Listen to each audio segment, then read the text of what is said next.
All right, it's welcome to Racin and Stuff, our 16th episode. Yeah, you got it, 16th. We're lazy bums. We missed Friday. First of all, many apologies to those who were excitedly looking forward to a Friday audio-only podcast. But alas, this week we will get back into the groove of things. I'm sorry, it's summer, and we're strapping young men who like to go out and have fun. But as always, this is the show where we talk about racing and other sports. And as always, I'm here with my good friend Chris. How you doing, Chris? I'm good. I'm a year older. Happy belated birthday. Thank you. Thank you. That's actually we want several emails telling Chris happy birthday. Yeah, no, I'm a year older. I'm not going to say a year wiser because I'm not. We both know it better. We both know I'm not a year wiser. Maybe a year blonder or stupider, but not wiser. Yeah, I might have gone the other direction, but I'm not getting wiser. Yeah, but no, it was a wonderful weekend, and too bad the show couldn't fall on my birthday. Maybe next year, my birthday will be on a Monday next year. Yeah, next year we'll be doing like on Wednesdays through the summer watch. Yeah, but no, I'm good. Yeah, you guys spend your day at the ballpark watching a big matchup between your teams on Saturday, and then I got to see a race on my actual birthday on Sunday. Oh yeah, so we'll get to that later. But we can talk about the race right now, which was the first road course race of the season at Infineon Raceway, formerly Sears Point. And actually, I'm not a big fan of road courses. I'm not a hater of them. A lot of NASCAR fans are, and I think you'd agree with that. There's a lot of NASCAR fans who just don't like them. You're not a hater, but you're not what I am. You're not a I love them. You so love much. them for no reason. I can't discern why. The reason I actually really like them is because why Jeff Gordon always seems to run well there. Well, when I was younger, actually, my dad used to take us to kart races a lot on road courses, and I just kind of developed I like road racing. I mean, like they're not my favorite tracks, but I do like them. And so there's actually, believe it or not, there's actually a little bit like I would go to those when I was younger. Well, my whole thing is I just don't think stock cars are really good for a road course. I think it's unnatural. I wouldn't go so far as to say unnatural, but they're just these behemoths, and they slide around like all hell, and it's just, not to mention, like, one thing I kept pointing out yesterday, at least in my opinion, is that in NASCAR, there's probably, of the regulars, there's probably 3-4 guys that are really good at road course racing, and then you have probably another 5 guys that come in for that race only. Everybody else does not know how to race on a road course. They don't know how to pass on a road course, and it's just carnage. And that can be exciting, but to me, it's just sloppy. Yeah, well, and that's what I was just going to say. What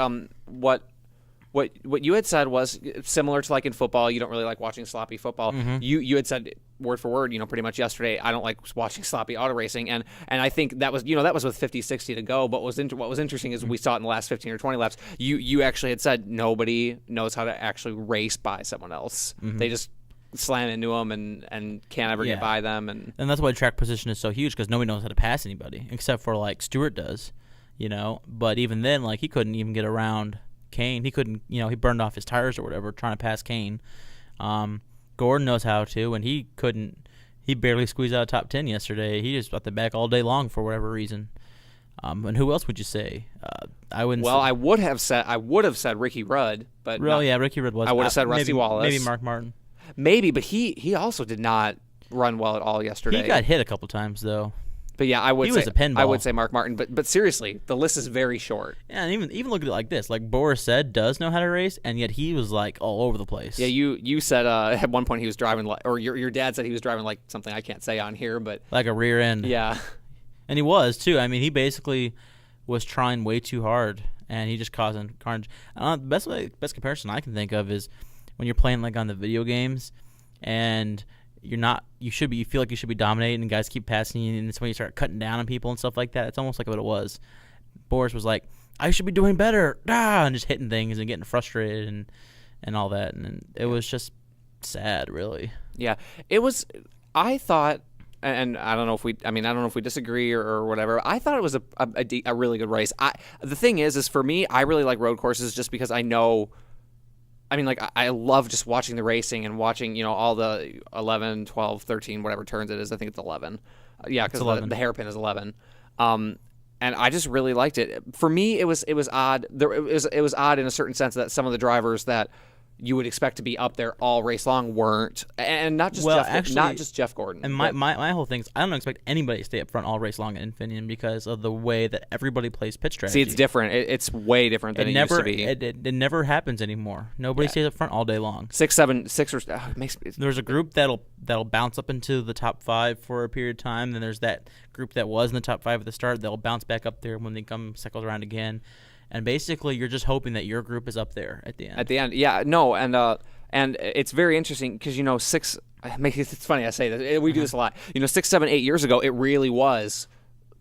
Jeff Gordon, Tony Stewart were, certain drivers, Ricky Rudd would run up front, and they pretty much stay up there because it wasn't nearly as pit strategy as it was. And well, everybody started figuring out that if you run it this way and this way, then you can get yourself into second with 30 to go, and nobody can pass anybody because nobody knows how to. Yeah, and it was. I thought it was a really good race. I mean, the finish was very exciting. When those top 3 were up there, I didn't care who won. I thought it was a very good race. Casey Kane. I will say this, and I thought about this yesterday when the race was over, and I wanted to save it for today. Casey Kane really impressed me because he had the lead, but to hold off Tony Stewart like that on 4 restarts, that was impressive. Well, what happened was Stewart burned off his tires. Well, you're not going to give Kane any credit. No, because all he had to do was keep his car on the track, pretty much. I really do believe that. I think if he was the one chasing and not the one going, he does not win that race. He won that race because of track position. And if that's not the case, then I point to the fact that this is the first time he's gotten in the top 10 at Infineon. So my argument his best finish was 23rd. So my argument is that they finally got the pit strategy right once, and now he's up front, and when he got up front, nobody could pass him. Yeah, that's my argument. Yeah, no. Well, I mean, and then maybe I should rephrase that. Am I going to give him no credit? Well, obviously not. I mean, you have to have some talent, obviously, but I mean, I don't think it was like Casey Kane so much. I think Kenny Francis won that race. That's what I should say. I just think. I mean, I guess we tend to disagree on stuff like this a little bit. I mean, Stewart might have burned the tires off. Yeah, he kept the lead, but he had to keep the car on the track. He had to drive the turns, and Stewart was catching him, and Stewart was on his bumper for a while, and he didn't make a mistake, and that's impressive to me. I agree. I will agree with you on the whole. Interesting. You finished 31st, 41st, 33rd, 23rd, 33rd again, something like that, and then you finally get a win. That says something. But I mean, good for him. I mean, it's not like I'm against him. Well, I'm glad what I've noticed about Infineon and Watkins Glen is that pretty much whoever's leading with 30 to go can't get past. And it doesn't really matter who it is. That's why I even said I predicted. And it didn't really turn out exactly like this, but it was kind of similar in the sense that Kane really didn't really lead. I mean, I think he led a couple laps on fuel mileage earlier in the race, but he didn't really lead until like 30 to go. And I predicted that the winner of the race wouldn't take the lead till 30 to go. The thing for me is at least... I mean, I get what you're saying. I'm not going to deny. You can't deny what happened because it did happen. But at least Casey Kane wasn't like 13th or 14th the whole race. He was in the top 10 the entire race. At least, I mean, he was. And you know what he also said? Kept saying over and over again was, "This is by far the best car I've had in a road course." So also, they brought a good car for once. The previous 6 years, they hadn't brought a good car. They were junk. Yeah. Yeah. Also, I don't know. Like, here's this, our recurring theme that we've had over the season are the throughout races, the Talladega and Daytona and the rainout races. I don't know if there's a part of me that almost, like, just a tiny part of me that almost feels like I need to throw out road courses too. I don't know. Well, can you see what I'm saying though? Yeah, but here's the thing though: is like what I try to take away from road course is who had a fast car, not who finished well, but who had a fast car. Stewart had a fast car. The 11 had a fast car. Junior was good. Junior didn't really have a fast car. Junior was one of those guys. Junior showed a lot more than he's ever showed at Sears Point.